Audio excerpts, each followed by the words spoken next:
Shalom, shalom, shalom, shalom. Selamat pagi, terpujilah Tuhan kita yang hidup. Di pagi yang cerah ini, kita patut bersyukur sebab dalam anugerahnya yang besar, Dia telah memberikan kita satu hari lagi, tepat di hari Sabtu tanggal 22 Mei tahun 2021.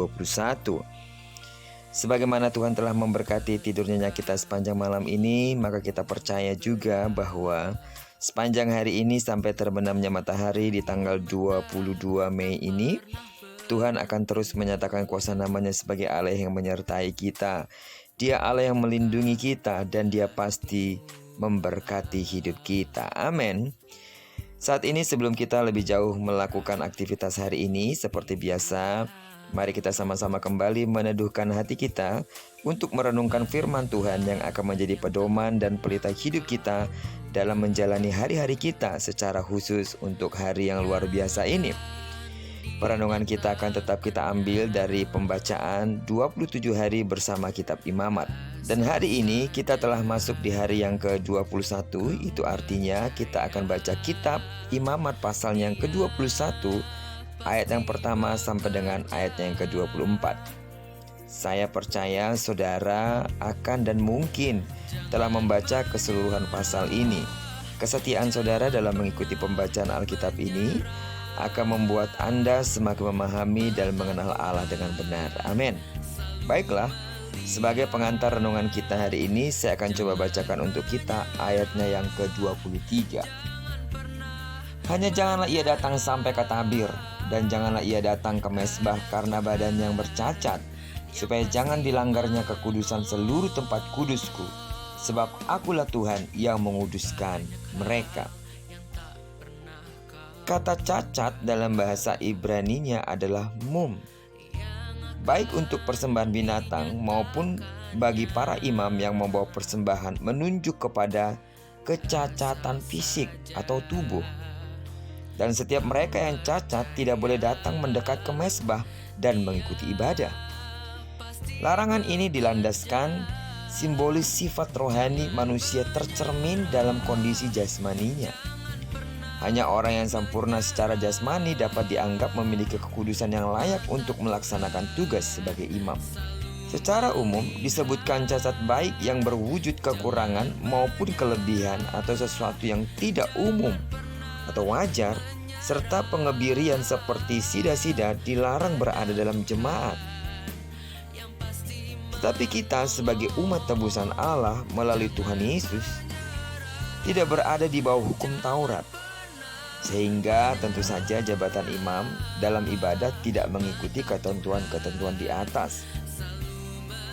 Ketentuan-ketentuan untuk menjadi seorang pendeta, ketentuan-ketentuan untuk menjadi seorang pelayan Tuhan tidak mengikuti ketentuan-ketentuan di atas yang diatur dalam hukum-hukum Taurat Allah, termasuk juga keseluruhan perintah-perintah dalam hukum-hukum Taurat.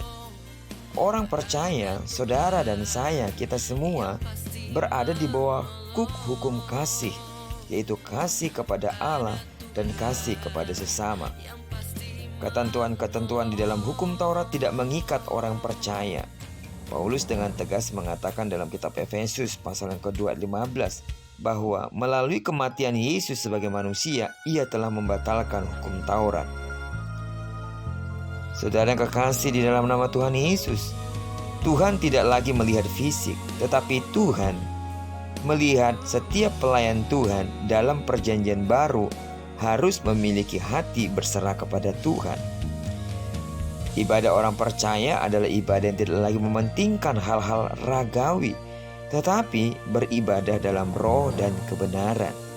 Camkanlah ini dan ketahuilah bahwa cacat tubuh seseorang tidak akan mempengaruhi kualitas iman seseorang di hadapan Allah. Sebab Tuhan tidak melihat fisik, tetapi setiap pelayan Tuhan, kita semua yang ada dalam perjanjian kasih karunia Allah, berada dalam perjanjian baru, haruslah memiliki hati berserah, bersih kepada Tuhan. Dengan membuka hati kepada Allah, maka Allah akan menguduskan kita. Sepatutnya lah kita bersyukur kepada Allah di dalam Yesus, karena Allah tidak lagi melihat rupa kita, tapi Allah melihat hati kita. Bersyukurlah, sebab keterbatasan fisik kita tidak menghalangi kita untuk menghampiri Allah. Tapi justru hati kita yang kadang kala membuat batas di hadapan Tuhan, karena kekudusan kita tercemari oleh karena hati kita yang tidak taat kepada Allah. Karena itu, berusahalah untuk menyerahkan hati kita, hidup kita sepenuhnya kepada Allah. Karena sesungguhnya saat ini Allah melihat kesungguhan hati kita saat kita datang kepadanya. Terpujilah nama Tuhan. Kiranya perenungan kita hari ini memberkati kita dan mengingatkan kita kembali satu hal yang penting, bahwa Tuhan memperhatikan kita bukan dalam hal jasmani kita, tapi Tuhan memperhatikan kedalaman hati kita. Diberkatilah kita sepanjang hari ini, dan digenapi firman yang berjanji bahwa apa yang dikerjakan tangan kanan dan tangan kiri kita dibuatnya berhasil. Kemanapun kaki kanan kaki kiri kita melangkah, di sana kemuliaan Tuhan akan dinyatakan, dan itu jadi atas hidup kita. Diberkatilah kita bersama dengan orang-orang yang kita kasihi dan bersama dengan orang-orang yang kita cintai. Terpujilah nama Tuhan. Shalom.